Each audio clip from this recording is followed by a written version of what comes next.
There is a rule.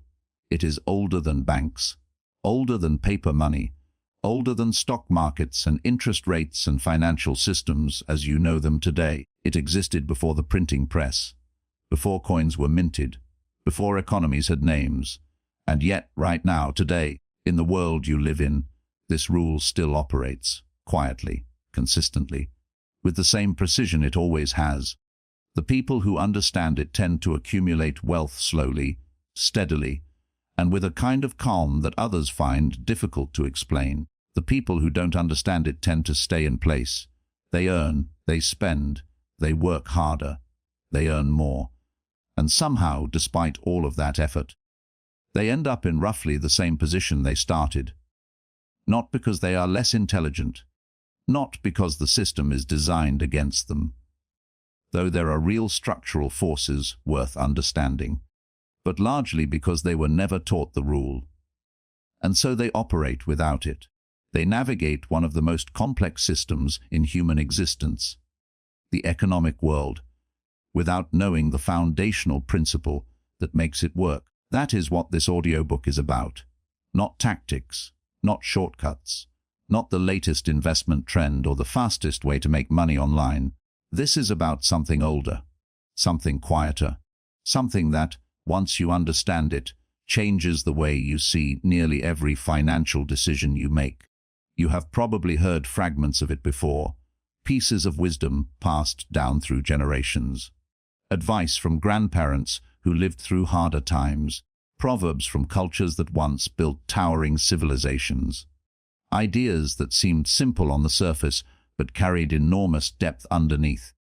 What you may not have seen is how all those fragments connect, how they point toward a single, coherent principle, a rule so fundamental that empires were built on it, and so overlooked that most people today have never consciously applied it to their own lives. So consider this a kind of uncovering, not a revelation in the dramatic sense, more like a slow recognition, the feeling you get when someone explains something you already sensed was true, but had never quite put into words. That is how real financial understanding tends to arrive, not with fanfare, with clarity. Before you hear the rule itself, it is worth understanding why it matters so much. Why, of all the financial principles you could spend time learning, this one sits at the foundation of the others. The reason is simple. Most financial advice operates at the level of tactics. It tells you what to buy, what to invest in, how to budget, how to negotiate a raise, how to save for retirement. All of that has value. None of it is wrong exactly. But tactics without a foundational understanding are like construction without a blueprint. You can work very hard and still end up with something unstable. The ancient money rule is the blueprint. It is the principle that determines whether your tactics, whatever they are, will actually build something lasting, or whether they will simply keep you busy without generating real accumulation. Think about the people throughout history who built extraordinary wealth, not inherited wealth, though that exists and has its own dynamics, but built wealth, the kind that started with little and grew into something significant. When you study those patterns, across cultures, across centuries, across wildly different economic contexts, you begin to notice something. The methods vary, the industries vary, the circumstances vary enormously, but the underlying principle repeats, over and over again, in ancient Mesopotamia, in the merchant cities of the Middle Ages, in the early industrial economies, in the modern era of capital markets. The same basic pattern appears, different costume, same architecture. And when you understand that architecture, you stop being impressed by the costume. You stop chasing the latest opportunity or the newest strategy, because you can see what is actually happening underneath. You can see the rule at work. That is the shift this audiobook is designed to create. Not a change in what you do, necessarily, though that may follow. A change in how you see, in how you interpret financial reality, because the way you see money determines everything about how you interact with it. If you see money as something you earn and spend, you will always be dependent on the next income cycle. If you see money as something you accumulate and direct, it begins to behave very differently. That difference in perception is worth more than any specific tactic. It is the foundation on which everything else gets built. By the time you reach the end of this audiobook, you will understand what the ancient rule is. More importantly, you will understand why it works, how it has always worked, and how it applies to your life right now, regardless of how much or how little you currently earn, and you will carry that understanding with you into every financial decision you make from that point forward. That is the value of a principle, not that it tells you what to do in a specific situation, but that it gives you a lens through which every situation becomes clearer. So take your time with this. There is no rush here. This is not a race to the end. The thinking matters more than the speed. Let the ideas settle. Let them connect to your own experience. Notice where they resonate and where they create friction. That friction is often where the most useful insight lies. If something in this audiobook connects with your own experience, feel free to share it in the comments. Sometimes putting it into words helps you understand it more clearly. Now, let's begin. To understand the rule, you first need to understand the world it came from. Not because the past is more important than the present, but because the past gives you distance. And distance gives you clarity.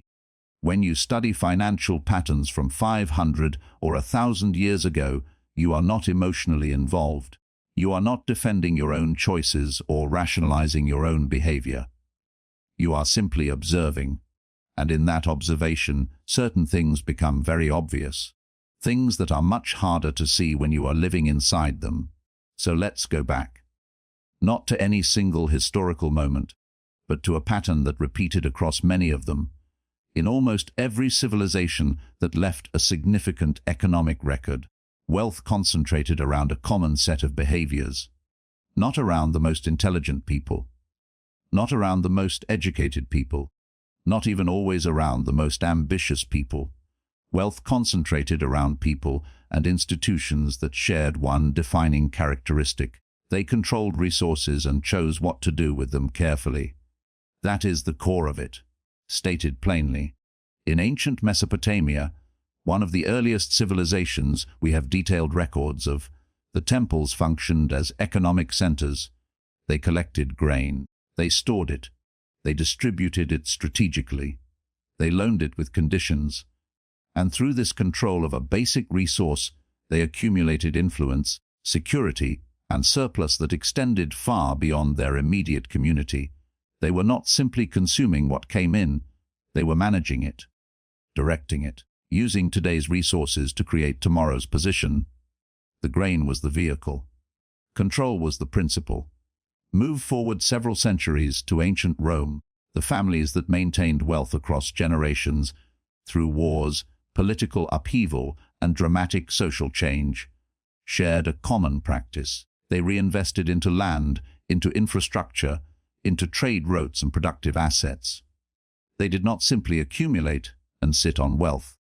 They directed it toward things that would generate more. The Romans had a concept embedded deeply in their economic culture, the idea that capital should not be idle, that resources held without purpose were resources wasted, that the real power of wealth lay not in its size but in its movement, its direction, its ability to produce future returns. This was not unique to Rome. In the Islamic Golden Age, an era of extraordinary intellectual and economic development spanning several centuries, merchants and scholars developed sophisticated financial instruments specifically designed to facilitate reinvestment. The Mudaraba contract, for example, allowed one party to provide capital and another to provide labor and skill, with profits shared between them. This was an early form of what we would recognize today as investment partnership. The underlying logic was the same. Resources should move toward productive use. Capital should work. Surplus should generate more surplus.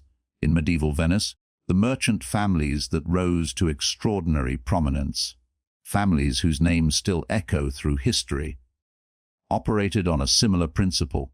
They did not simply trade goods. They built structures that kept resources circulating. They invested in ships not just to use but to lease.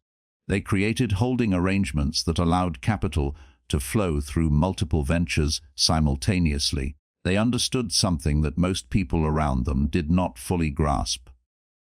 The goal was not just to earn. The goal was to build a position, a structure, that kept producing regardless of any single transaction. And this understanding, this structural view of wealth, is what separated the families that accumulated across generations from those that simply moved money in and out. You can see the same pattern in the great trading companies of the 17th and 18th centuries.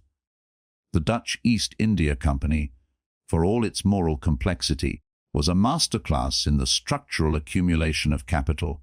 It pooled resources from many investors, deployed them at scale, and reinvested returns into expanding capacity. The mechanism was sophisticated, but the underlying principle was ancient. Control your resources. Decide deliberately where they go. Put them to work. Accumulate the results. What you also notice when you study these patterns closely is what the people who built lasting wealth did not do. They did not consume everything they earned. They did not treat surplus as an invitation to spend. They treated it as material for the next phase of construction. They delayed gratification not out of misery or asceticism, but out of a clear understanding that today's surplus is tomorrow's leverage. And they protected their productive assets with a ferocity that sometimes seems extreme until you understand the logic behind it, because here is what they understood at a level that most people around them did not. An asset that produces is more valuable than anything you can buy with what it produces. Read that again, slowly. An asset that produces is more valuable than anything you can buy with what it produces. This is the logic that separates the builder of wealth from the consumer of income. The merchant who keeps his trading ship earns from every voyage it completes. The merchant who sells his trading ship to buy a beautiful house earns nothing further from the transaction. The house is comfortable, but it is no longer working. The ancient builders of wealth understood this distinction in their bones. It was not abstract financial theory to them. It was practical reality, learned through generations of observation and inherited wisdom. They passed this understanding down not as formal education, but as culture, as habit, as the way things are done. And the civilizations that embedded this principle deeply into their economic culture, that built systems around control, reinvestment, and the productive use of surplus, tended to accumulate power that outlasted any individual within them. The pattern is consistent enough that it stops being coincidence. It is the operation of a principle, a rule that does not expire, a rule that built empires. Now comes the harder part, because understanding how wealth was built in the past is intellectually interesting. It might even be inspiring, but the question that matters, the question that changes things, is this: why don't most people build it now? Not in ancient times, not in theory. Now, in the actual world you live in, with access to information, with financial products that previous generations could not have imagined, with more earning potential than any prior era in history. Why do most people, despite all of this, end up financially stuck? Not dramatically poor, necessarily, but not accumulating, not building, just cycling, earning and spending, earning a little more and spending a little more, reaching the end of each month with roughly the same amount they started with, sometimes less.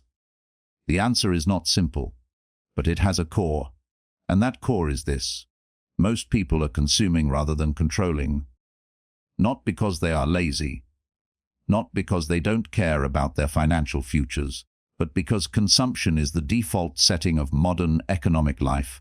It is everywhere, it is encouraged, it is built into the architecture of daily experience in ways that are subtle, persistent, and very deliberate. Understanding why consumption is the default requires understanding a few things about how you are wired, about the environment you move through, and about the gap between what you think you are doing and what is actually happening. Let's start with how you are wired. Your relationship with money is not primarily rational. This is not an insult. It is biology. The human brain was not designed to think about abstract financial futures. It was designed to respond to immediate conditions, to seek reward, to avoid pain, to make decisions that feel right in the present moment, even when those decisions undermine long-term position. This is sometimes called present bias, the tendency to place far more weight on what is happening now than on what might happen years from now. When you have money in your hand today and an opportunity to spend it on something that will bring immediate pleasure or relief, and the alternative is putting it aside for a future that feels distant and abstract, your brain systematically undervalues the future, not slightly, significantly. Studies on this are remarkably consistent. When people are asked to choose between receiving a smaller amount now or a larger amount later, they consistently choose the smaller amount now, even when the future return is dramatically higher. This is not weakness. It is wiring. But here is the problem. Wealth, real lasting wealth, is almost entirely a long-term phenomenon. It is built over years, over decades, sometimes across generations, which means that every day you operate on present bias. Every time you let the pull of immediate gratification override the logic of long-term accumulation, you are actively working against the process that builds financial security. And the modern world is not neutral about this tendency. It does not try to help you override it. It amplifies it. This brings us to the second element, the environment you move through. Modern consumer economies are built, at their most fundamental level, on the premise that you will spend. Not save. Spend. Every system that surrounds you, advertising, retail design, credit systems, social media, even the way time is structured in modern life, is optimized to convert your income into consumption as quickly and efficiently as possible. This is not a conspiracy. It is simply the logic of a system built to move goods and services, and it is extraordinarily effective. Consider advertising alone. The average person in a developed economy is exposed to thousands of commercial messages every single day. Each one is designed using the most sophisticated understanding of human psychology available to create desire, to make you feel that your current situation is insufficient, that the right purchase will bring comfort, status, connection, or meaning. And because these messages are so constant and so carefully crafted, they work even when you know they are working. You understand intellectually that an advertisement is trying to manipulate you, and you still feel the pull. Because the pull is not primarily intellectual. It is emotional. It creates desire, and desire bypasses analysis. Now layer on top of that the social dimension of spending. Human beings are social creatures, deeply, fundamentally social, and consumption has been woven into the fabric of social life in ways that make spending feel natural and necessary. The neighborhood where you live, the car you drive, the clothes you wear, the restaurant where you eat, the holiday you take, all of these are simultaneously financial decisions and social signals. They communicate who you are, where you belong, what kind of person you are, and that social pressure, the need to signal, to belong, to maintain status, create spending patterns that have almost nothing to do with financial logic. People buy things not because they want the thing, but because they want the identity the thing represents. And this is one of the most powerful forces keeping most people financially stuck, because identity-based spending is almost impossible to budget around. You can discipline yourself not to buy something you simply want. It is much harder to discipline yourself not to buy something you feel says something important about who you are. This is why income increases so often fail to produce wealth accumulation. When people earn more, they typically do not invest the difference. They upgrade their lifestyle, a bigger home, a better car, more expensive holidays, nicer restaurants, better clothes. The spending scales with the income. Economists call this lifestyle inflation, the tendency for expenditure to rise in proportion to earnings, leaving the gap between income and consumption roughly constant regardless of how much you make. It is one of the most consistent patterns in personal finance, and it means that for most people, a raise does not create wealth. It creates a more expensive life, which is not the same thing. Now add to this the role of credit. Credit is, in principle, a powerful financial tool. Used correctly, used with discipline and strategic intent, it can amplify productive capacity. But that is not primarily how most people use it. Most people use credit to bring future spending into the present. They cannot afford something today, so they borrow to have it today and pay for it over time.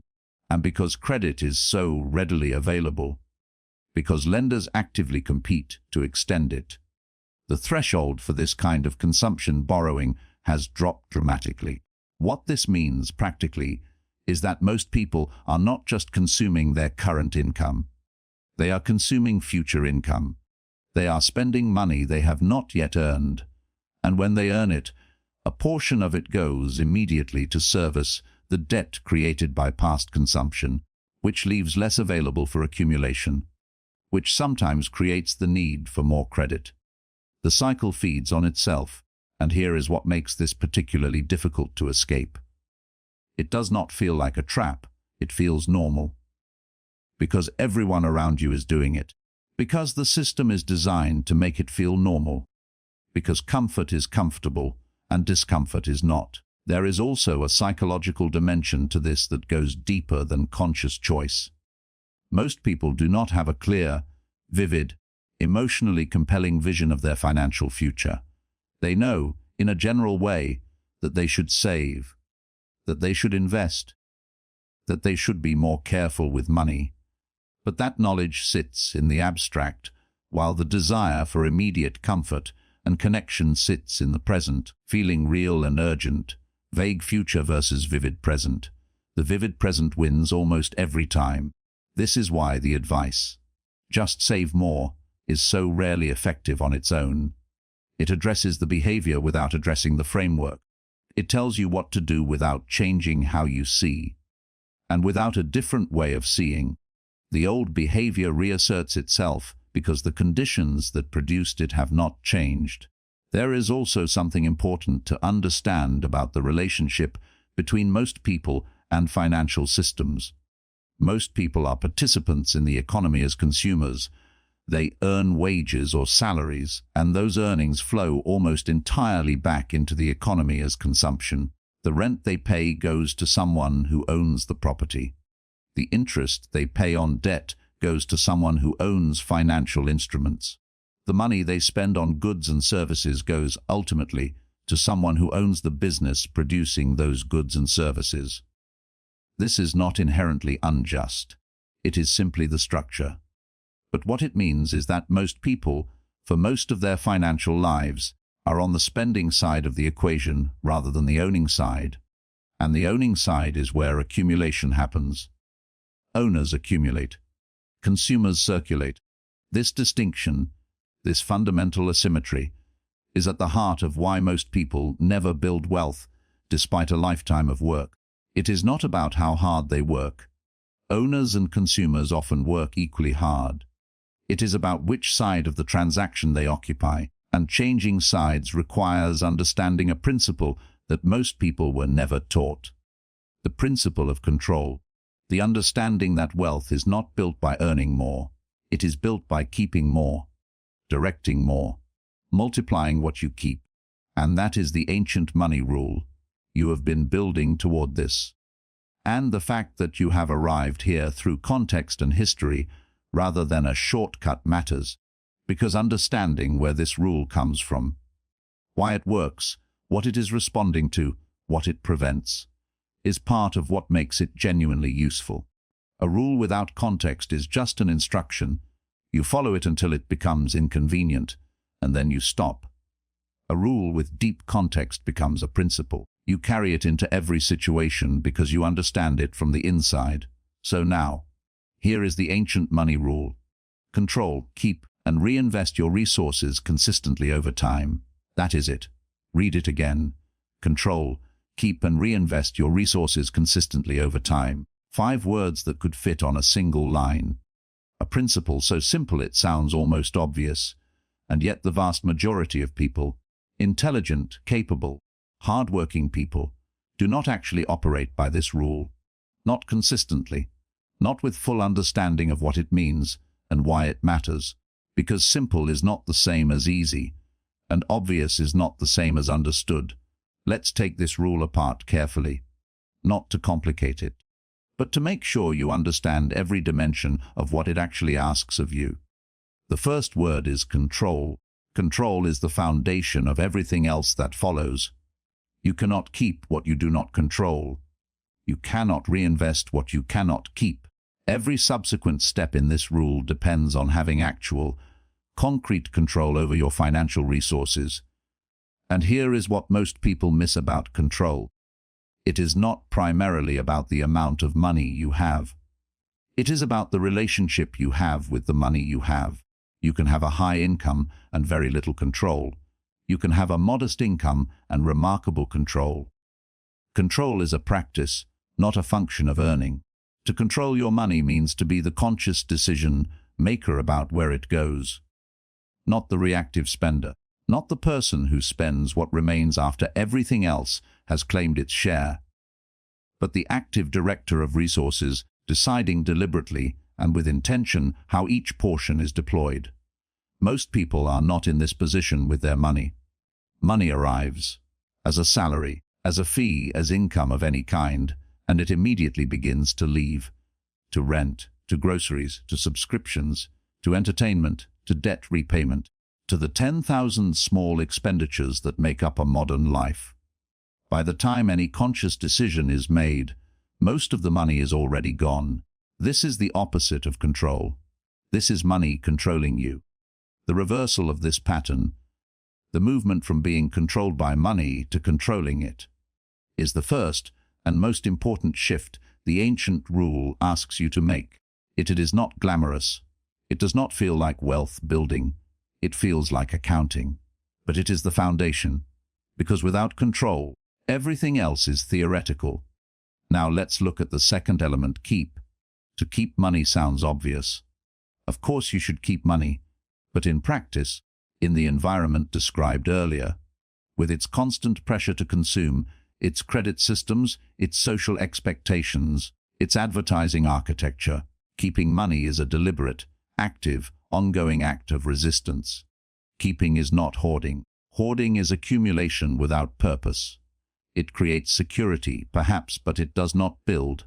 Money sitting idle in a mattress loses value over time. It does not work. It does not compound. It does not grow. Keeping, in the context of the ancient rule, means retaining resources long enough to deploy them productively. It means resisting the immediate pressure to convert surplus into consumption. It means maintaining a gap between what you earn and what you spend, not as a temporary sacrifice, but as a permanent structural feature of your financial life. The wealthy, not the temporarily high earning, but the genuinely wealthy, maintain this gap consistently, not because they are naturally more disciplined than other people, but because they understand what the gap represents. The gap is your capacity for future action. Every amount you keep rather than spend is an amount that can be directed towards something that produces. Every amount you keep is a potential unit of future growth. Every amount you keep increases the range of options available to you in the future. And every amount you spend is gone. Not bad necessarily. Spending has its place. Life requires spending. But the relationship between keeping and spending determines whether you are building or simply maintaining.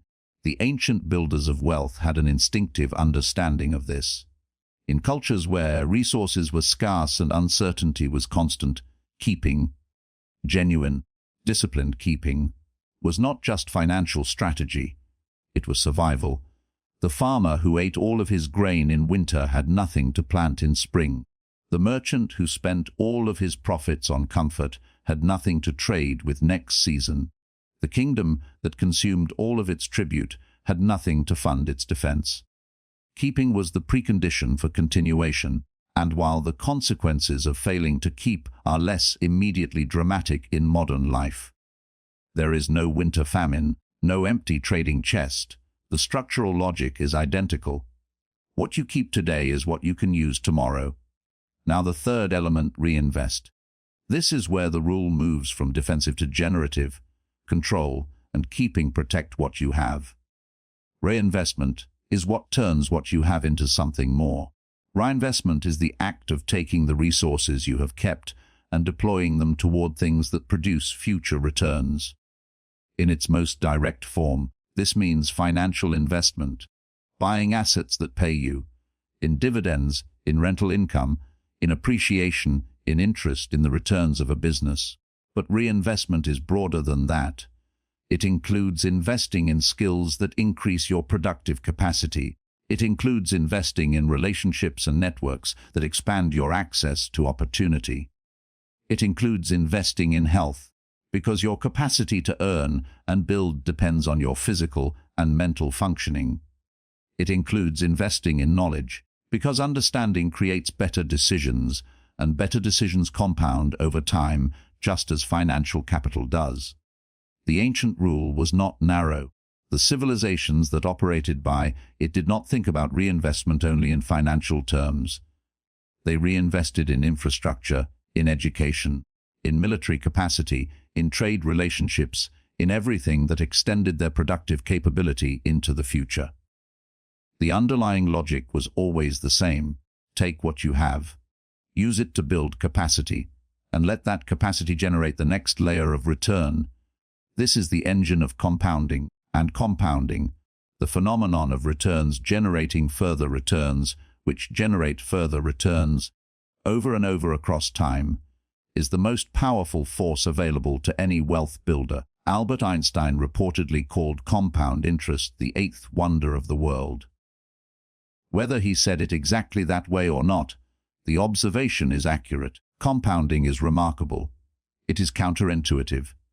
It is far more powerful than most people appreciate, and it is only available to you if you reinvest, if you consume your returns, if you spend the income your assets generate.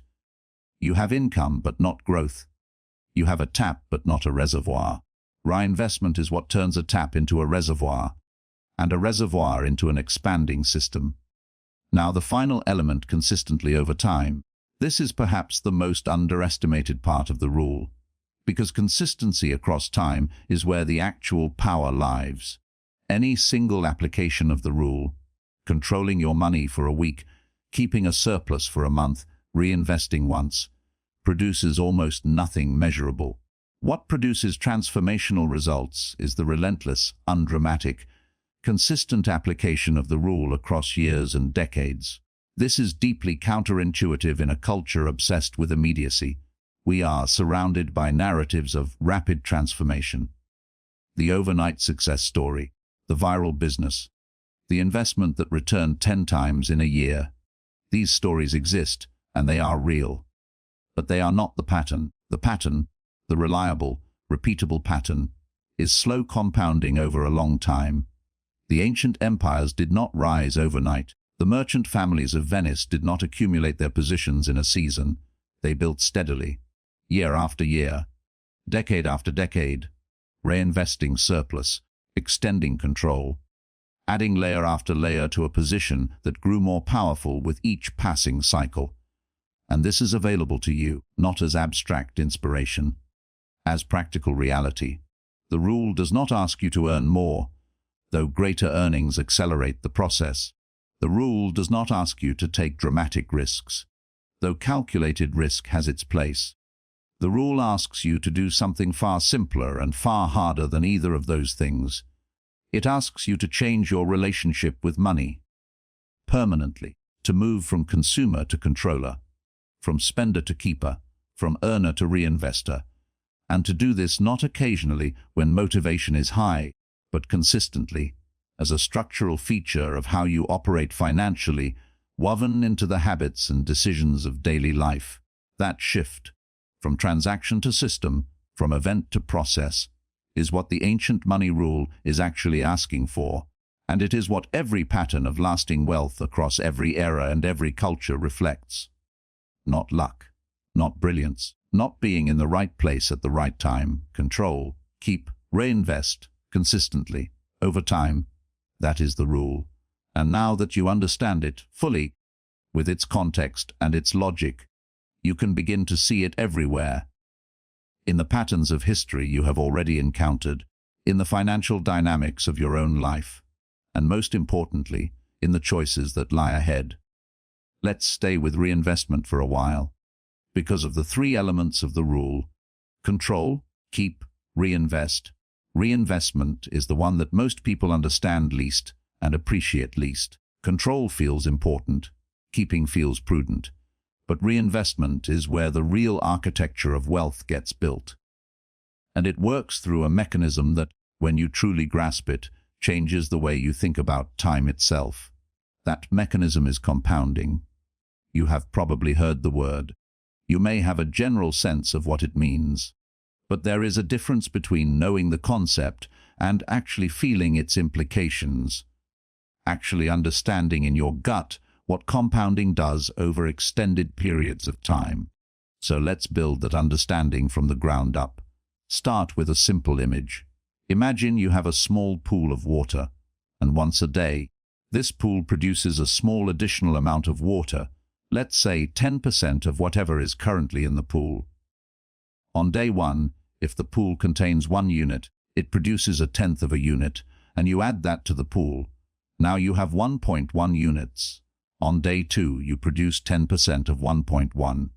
You add that. Now you have 1.21 units. The numbers are small. The growth, day by day, is almost invisible. But keep going. Because what is happening is not simple addition. You are not adding a fixed amount each day. You are adding a percentage of an ever-growing amount. Every unit of growth becomes part of the base from which the next growth is calculated. Returns generating returns. Surplus producing more surplus. This is compounding. And the reason it is so powerful, the reason it changes everything when you understand it, is what happens over longer timescales. The first periods feel almost pointless. The growth is so small that it would be easy to dismiss the whole project and simply spend what you have instead. But somewhere in the middle range of the timeline, something shifts. The base has grown large enough that the percentage returns are generating meaningful absolute amounts. The growth becomes visible, tangible, and toward the end of the timeline, the numbers become remarkable. Not because anything changed in the rate of growth. The same 10% is being applied each period, but the base has grown so large that even the same percentage produces quantities that dwarf everything that came before. This is not magic. It is arithmetic. But it is arithmetic that operates over time, and time is the variable that most people fail to take seriously. Here is the critical insight. The most powerful phase of compounding is always in the future.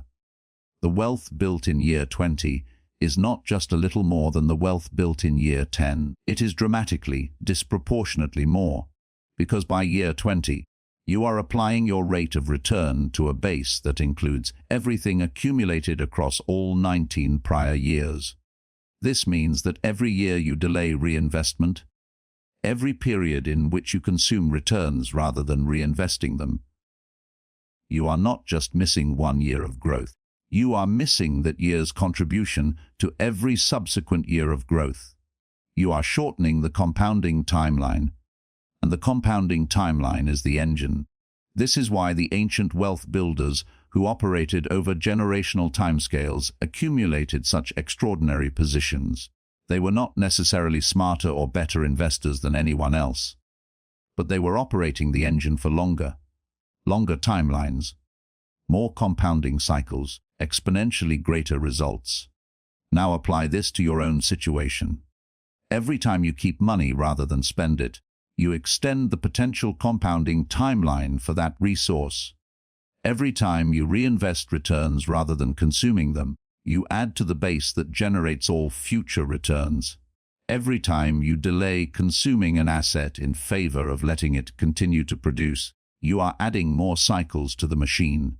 And every extra cycle matters more than the last one because the base is larger each time. This is why patience, which you will hear about in more depth later in this audiobook, is not a virtue in the conventional moral sense. It is a financial strategy. Patience extends timelines. Extended timelines amplify compounding. Amplified compounding builds wealth. Patience is the mechanism, not the attitude. Now let's look at reinvestment from a different angle. Most people think about their finances in terms of income, what they earn each month or each year. But income is just a flow. It arrives, it passes through, it leaves. What actually builds wealth is not the flow. It is what you redirect from the flow into something permanent, something that keeps producing after the original flow has moved on. Think about a river and an irrigation system. The river flows constantly. Water comes from the mountains. It moves through the landscape. It reaches the sea, and then it is gone. If you simply live beside the river, you benefit from it while it flows past you. But you are dependent on the river continuing to flow. The moment it stops, drought, diversion, seasonal change, your access to water stops with it. But if you build an irrigation system, if you divert some of the flow into reservoirs, into channels that reach your fields, into a structure that captures and directs water for ongoing use, something different happens. You begin to build a relationship with water that is not dependent on the river flowing past you right now. Your fields produce. Your reservoirs fill. Your system becomes increasingly self-sufficient. Even if the river diminishes, you have captured enough in your structure to continue. This is exactly the logic of reinvestment. Your income is the river. Your invested assets, the things you own that produce returns, that pay you regardless of whether you are working, are your irrigation system. And every act of reinvestment is an act of building that system. The person who invests consistently for 20 years has built a system that produces income independent of their labor. Not immediately, not dramatically in the early years, but steadily, accumulating until the system itself is generating meaningful returns. And then something profound happens. The system begins to work for them in a way that their labor alone never could. Because labor is limited. There are only so many hours in a day, only so many years of productive capacity in a human life. But a well-built financial system has no such limit. It produces while you sleep. It compounds while you are focused on other things. It grows through recessions and recoveries, through the inevitable disruptions of a long life. This is what the ancient merchants and empires understood when they spoke about the productive use of capital. They were building systems, not just making transactions. Every trade was not just a trade. It was an investment in the next trade. Every surplus was not just extra money. It was material for the next layer of the system. And every layer added capacity to generate the next. This is reinvestment in its fullest sense, not just putting money in an account. Thinking architecturally about your financial life, asking not just, what will I earn this year, but what am I building that will produce for the next decade? Asking not just, can I afford this, but does this add to my system or take from it? These are different questions, and they lead to different decisions. Now let's look at one more dimension of reinvestment that most people overlook: the asymmetry between reinvestment and consumption. When you spend money, when you consume, you convert it into something that typically has no further financial productivity. You convert it into experience, into pleasure, into status, into comfort, all of which have value, none of which produce further returns. The consumption is final, the money is gone. It served its purpose and it ended. When you reinvest, when you put money into something that produces, the relationship is fundamentally different. You have not ended the money, you have sent it to work. And if the investment is sound, it comes back with more.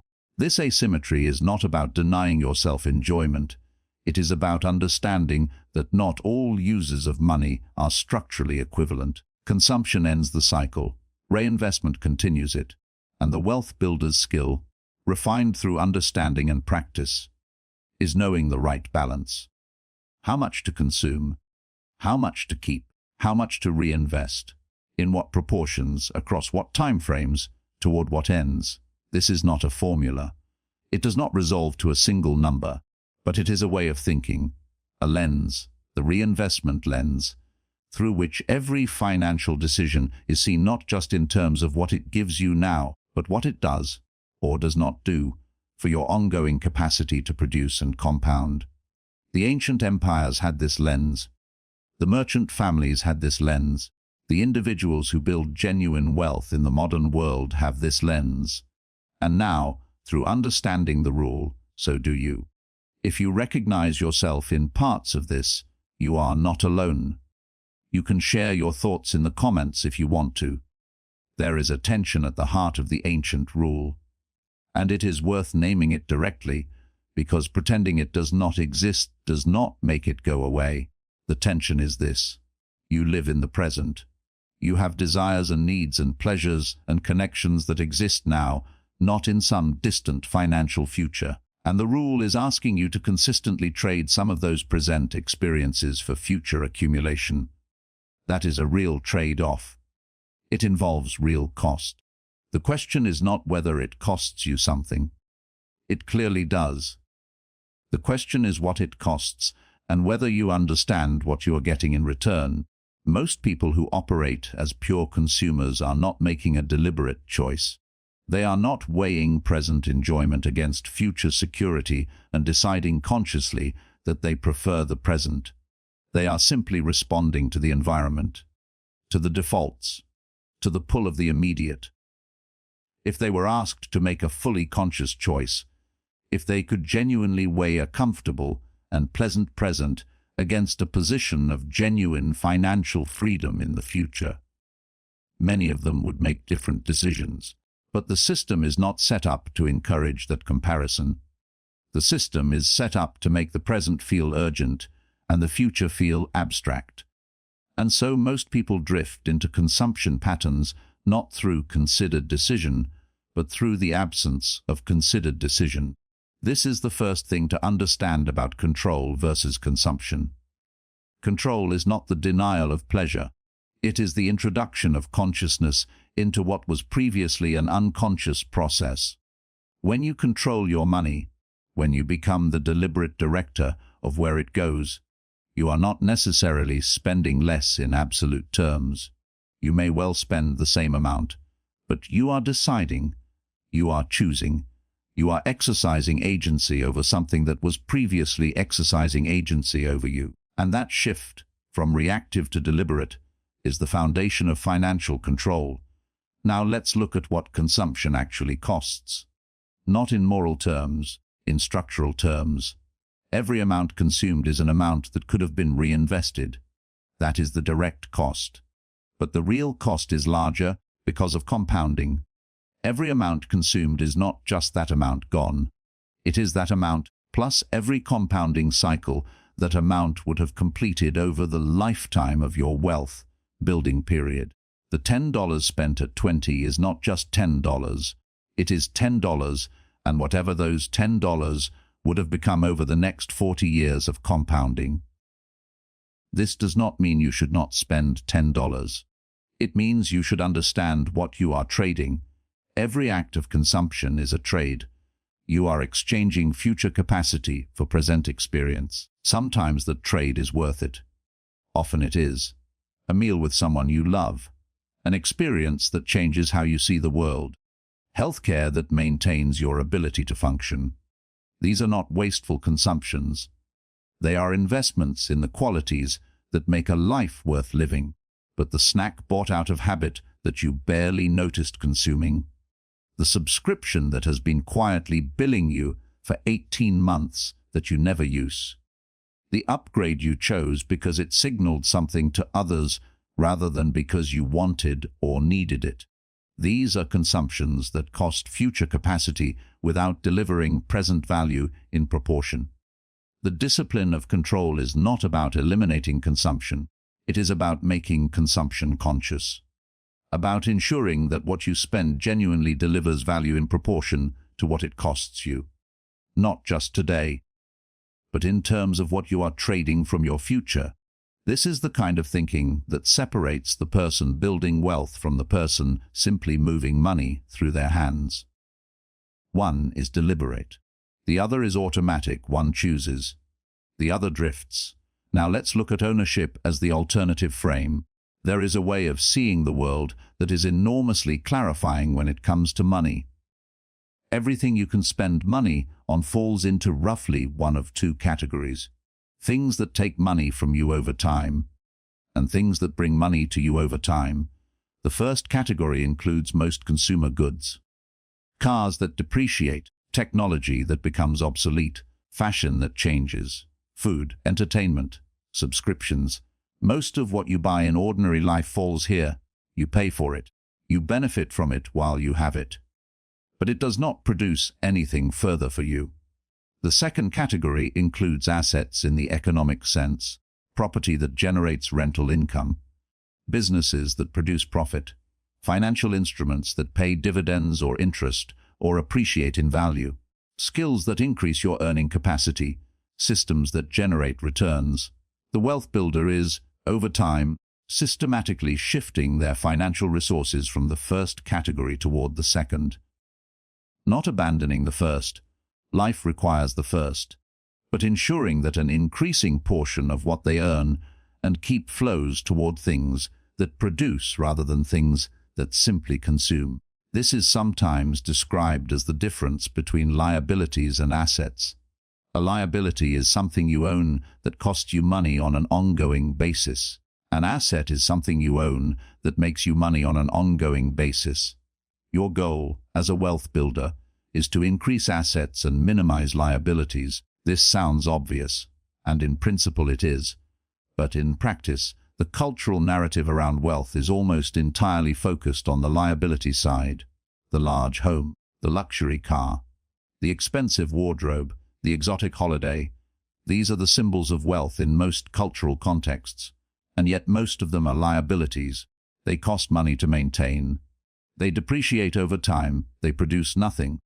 The genuinely wealthy, the people whose wealth is structural rather than symbolic, tend to have a very different relationship with these symbols. They understand that symbols are for showing, assets are for building, and the choice between the two is made every day in every financial decision, large and small. The choice to buy the car that signals success, or the more modest car whose difference in cost goes toward something that produces. The choice to upgrade the home beyond what is needed for comfort, or to stop at comfort and invest the remainder. The choice to spend on experiences that will be forgotten in a year, or to spend on knowledge and skills that compound in their usefulness over a lifetime. None of these choices is universally correct. Context matters. Stage of life matters. What you value matters. But having the framework, understanding the distinction between consumption and building, allows you to make these choices consciously rather than automatically. It allows you to know what you are trading, and knowing what you are trading is the definition of financial control. There is one more dimension of the control versus consumption dynamic worth exploring carefully: the role of identity. As mentioned earlier, a large proportion of consumption is not about the thing being consumed. It is about the statement the consumption makes. The car is not just a car. It is a statement about who you are. The neighborhood is not just a location. It is a signal of where you belong. The clothes, the restaurants, the holidays, all of these function simultaneously as consumption and as communication. This makes them psychologically sticky in a way that purely functional consumption is not. You can relatively easily talk yourself out of buying something you merely want. It is much harder to talk yourself out of buying something that feels like it expresses who you are. The wealth builder's relationship with identity-based spending requires a particular kind of self-awareness. Not self-denial, not the rejection of all desire for status or recognition, but an understanding that status can be expressed in different ways, and that the kind of status worth building, the kind that generates genuine respect and security, is not primarily expressed through visible consumption. It is expressed through what you own, what you have built, what you control. The person who has accumulated genuine wealth does not need to signal it through expenditure.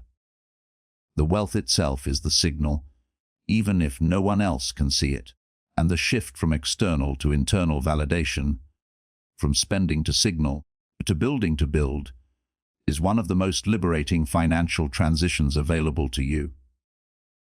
Because when you stop needing money to express who you are, it becomes available for what it is most powerful at doing: working, compounding, building.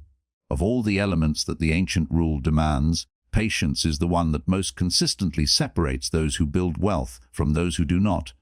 Not intelligence, not access to information, not even discipline. Exactly, patience. The willingness to wait for results that you cannot yet see, while consistently taking actions whose effects are invisible in the short term. This is harder than it sounds, not because patience is a difficult concept.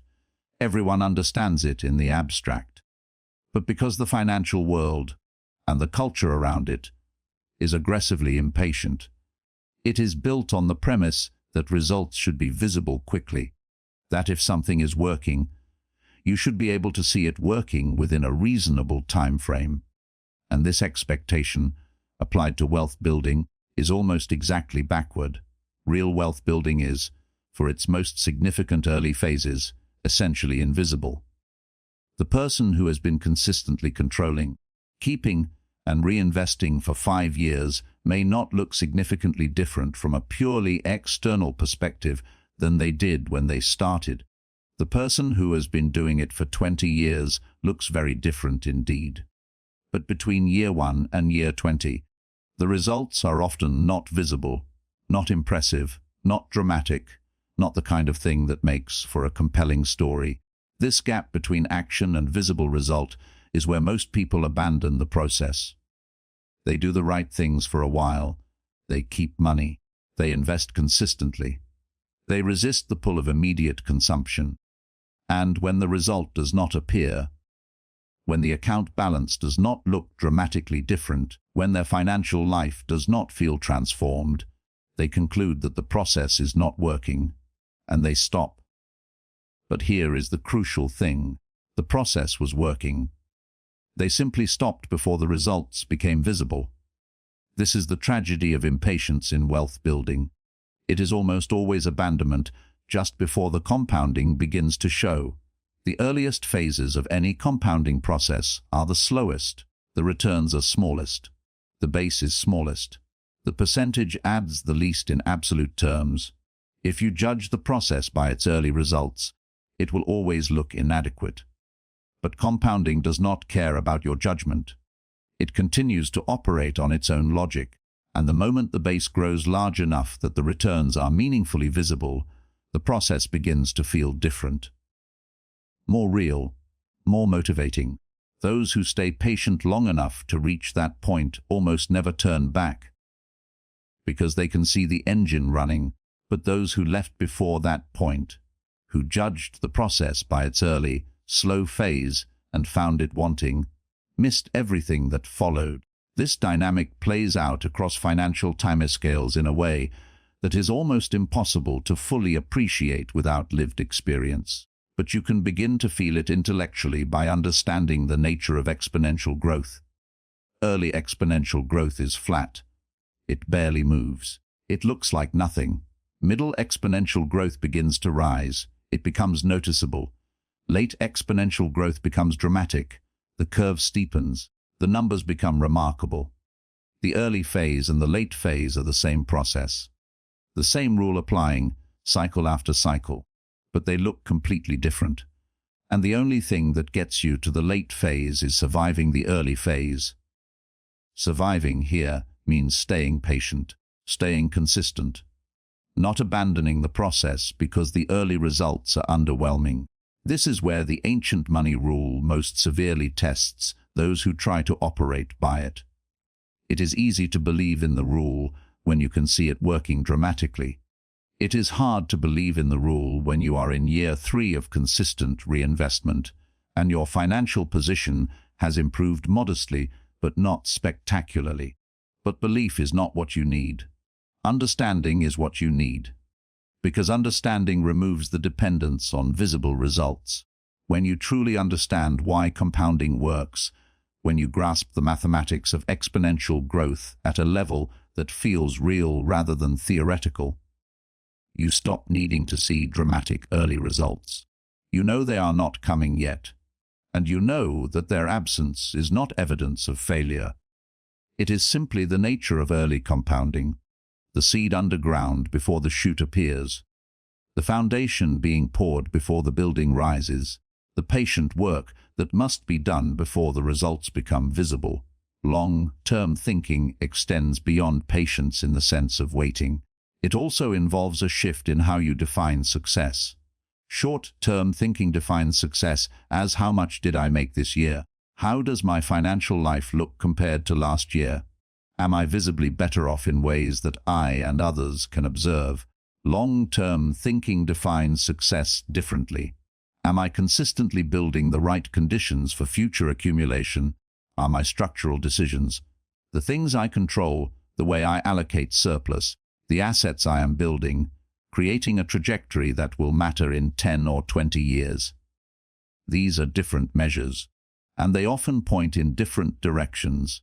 A year in which you spend significantly less and invest significantly more may feel like a year of deprivation by short-term measures. By long-term measures, it may be one of the most financially significant years of your life. The distinction matters because it determines your emotional relationship with the process. If you measure by short-term metrics, the early years of wealth building will feel frustrating. You are sacrificing present comfort for future returns that are not yet visible. If you measure by long-term metrics, those same early years feel like construction. Every month of consistent reinvestment is progress, even if the account balance does not reflect it dramatically. You are building the foundation, and foundations, by definition, are not visible until the structure rises above them. The long-term thinker also understands something important about the relationship between time and risk. Over short periods, financial markets and investments can be extremely volatile. Returns are unpredictable. Losses are possible. The uncertainty is real and significant. Over long periods, however, the volatility smooths. The range of outcomes narrows. The probability of building genuine wealth through consistent reinvestment over decades is dramatically higher than the probability over years. Time is not just the engine of compounding.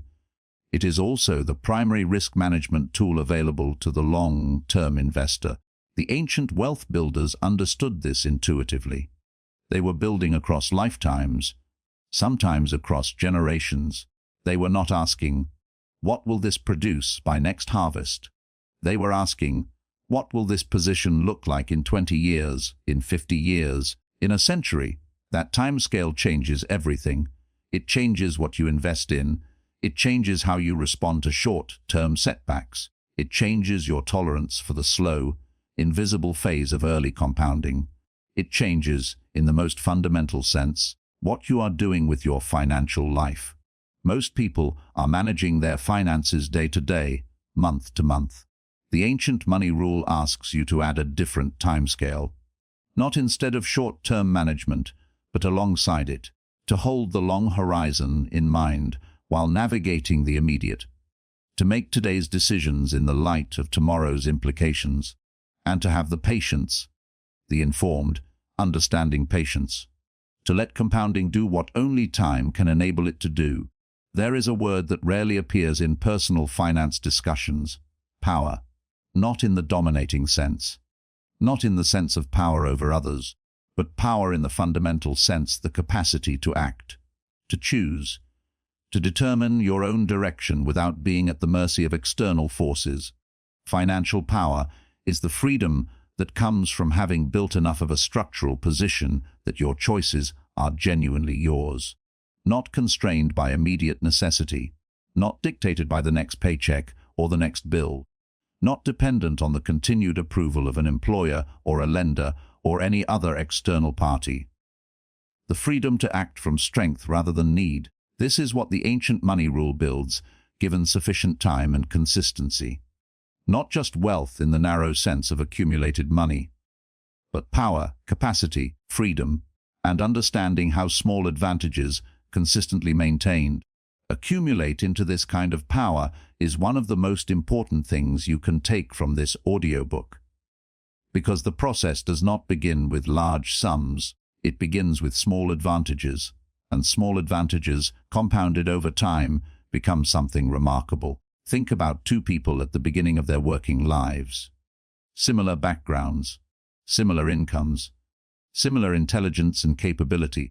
Person A keeps a small consistent surplus, not a dramatic amount, perhaps 10% of what they earn.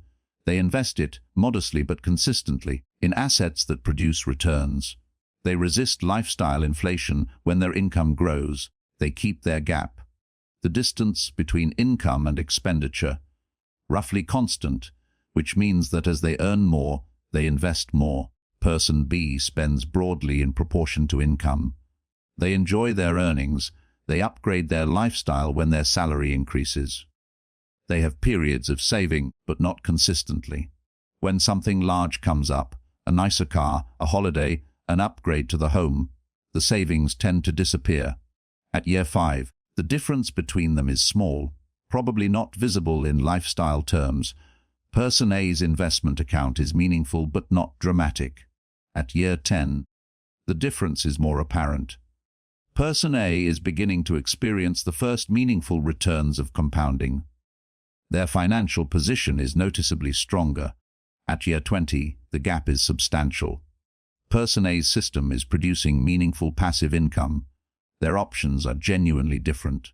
They can choose to work differently, take risks with new projects, take extended time away if they choose. Their position affords them flexibility that person B simply does not have. At year 30, the gap is dramatic. Person A has built a structural position of genuine financial power, not because they earned dramatically more, not because they made brilliant speculative investments, but because they consistently applied the rule. Year after year, through income changes and market fluctuations and the ordinary disruptions of a human life, small advantage, long time, consistent application, the result is not small. This is the fundamental insight about how wealth accumulates through the application of the ancient rule. It does not require starting with large resources. It requires a persistent structural difference between what you earn and what you spend, deployed consistently over time into things that produce. The gap is small. The time is long. The compounding does the rest. Now let's look at what this power actually looks like in practice. Financial power manifests in ways that are not always visible from the outside. The most obvious manifestation is options. When you have built significant financial assets, when your system is producing meaningful returns, you have options that others do not. The option to leave a job that is damaging you without immediate crisis. The option to take an entrepreneurial risk, knowing that if it does not work, you have a foundation to return to. The option to support people or causes that matter to you because your generosity is not constrained by survival. The option to make long-term decisions about your health, your education, your living situation, without those decisions being dictated by immediate financial pressure. These options are what financial freedom actually means in practice. Not the abstract idea of having a lot of money, but the concrete reality of genuine choice. And the ancient rule, applied consistently, builds these options layer by layer. Each investment made is an option added to your future. Each asset held, rather than sold and consumed, is another degree of freedom preserved. Each year of consistent reinvestment is a year closer to the point where your system produces enough that your labor becomes truly optional. The second manifestation of financial power is resilience. Life is uncertain. Economic life is especially uncertain. Markets fall, industries change, jobs disappear, health deteriorates, family circumstances shift. For most people, these disruptions are financial crises. The sudden loss of income against a backdrop of high expenditure and limited reserves creates acute vulnerability. For the person who has built genuine financial power, these disruptions are challenges. Serious ones sometimes, but not crises, because the system provides a buffer. The reserves built through consistent keeping, the assets that continue to produce regardless of employment status, the lower expenditure floor maintained through years of disciplined control. These are not luxuries. They are structural features of a well-built financial position, and they provide a kind of security that no income, however high, can provide on its own, because income is conditional. It depends on employment or business performance or health or any number of external factors. Assets produce more independently. They are less conditional. This is why the ancient wealth builders accumulated assets so deliberately, not just for the returns, but for the resilience that asset ownership creates. The third manifestation of financial power is perhaps the subtlest and most important. It is the shift in your relationship with money itself. For most people, the relationship with money is primarily one of anxiety. Anxiety about having enough, about unexpected expenses, about retirement, about job security, about the gap between income and obligations. This anxiety is not irrational. It is appropriate to the actual vulnerability of a financial position built on income alone. But as financial power builds, as the system grows and the options accumulate and the resilience increases, that anxiety diminishes, not overnight, not at a specific threshold, but gradually, as the position strengthens, the relationship with money changes. It becomes less a source of stress and more a tool in your hands. Something you direct rather than something that dictates to you. And that shift, from anxiety to agency, from vulnerability to capability, is one of the most profound changes that genuine financial building produces. It is not just about the number. It is about what the number represents: freedom, security, capability, choice. These are the fruits of the ancient money rule applied over time, not just a bigger account balance, a different life. Now it is worth being honest about the fact that this process is not entirely within your control. External circumstances matter. The economy matters. The industry you work in matters. Health matters. Geographic and social context matters. The ancient money rule does not promise that everyone who applies it will reach the same destination. What it promises is something more honest than that. It promises that consistent application of the rule, controlling, keeping, and reinvesting over time, will systematically improve your financial position relative to what it would otherwise be. It will not eliminate all risk, but it will build resilience against risk. It will not guarantee a specific outcome, but it will build the conditions for the best available outcome, and it will do this not through luck or brilliance or being in the right place at the right time, through a principle, through a rule, the same rule that has operated across every era of human economic life, applied quietly, consistently over time, building power, building freedom, building the capacity to live on your own terms. You have come a long way in this audiobook. From the opening question, what is the rule that built empires? Through the patterns of ancient wealth, through the psychology of consumption, through the revelation of the rule itself, through compounding and reinvestment and patience and power. Let's sit with where you are now. Not with a summary, not with a checklist, with a reflection. Because the ancient money rule is not a tactic you implement once and check off a list. It is a way of relating to money, to time, to your own future, and like all genuine shifts in perspective, it takes time to fully settle. To move from something you have understood intellectually to something you carry in how you actually see and decide and act. So consider this final section an invitation to reflect. to look at your own financial life through the lens of what you have heard. Where is the control? Where is it absent? Where are the gaps between income and expenditure? Where do those gaps go? Where is the reinvestment? Is it consistent? Is it structural, woven into how you operate? Or occasional, when there happens to be surplus after everything else? These are not comfortable questions for most people. The gap between the principle and the practice is often wider than we would like. But the gap is not a reason for discouragement. It is simply information. It tells you where the work is. And the work is not dramatic. It is not a single large decision that transforms everything overnight. It is a series of small, consistent decisions made over a long time in alignment with the principle. The decision to keep a little more and spend a little less. The decision to invest the difference, consistently, in things that produce. The decision to hold assets rather than converting them to consumption at the first opportunity. The decision to think in decades rather than days, even while managing the necessities of the present. These decisions, repeated, become habits. Habits become structure. Structure becomes system. And a well-built financial system, like the irrigation networks of ancient civilizations, like the trading structures of the great merchant families, like the compounding engines of every wealth builder who understood the rule, produces returns that no amount of short-term effort can match. This is the deep logic of the ancient money rule, not just that you should save and invest, but why? Because the architecture of wealth is built through time, not speed, through consistency, not intensity, through control, not just earning, and because the same fundamental principle that allowed ancient empires to accumulate extraordinary power across centuries is available to you.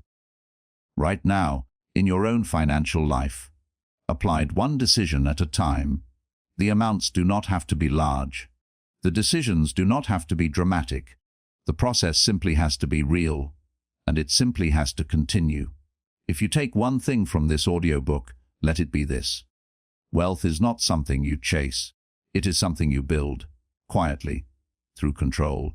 And the moment you understand that, truly understand it, not just as a concept but as a lived orientation to your financial life, everything begins to change, not loudly, not suddenly, but steadily, the way water finds its way through stone, not by force, by patience, by persistence, by the relentless, gentle application of the same principle, over and over, across all the time that is available to you. That is the ancient money rule. That is how empires were built. And that is how your financial power, your real, structural, lasting financial power, will be built one decision at a time, starting now.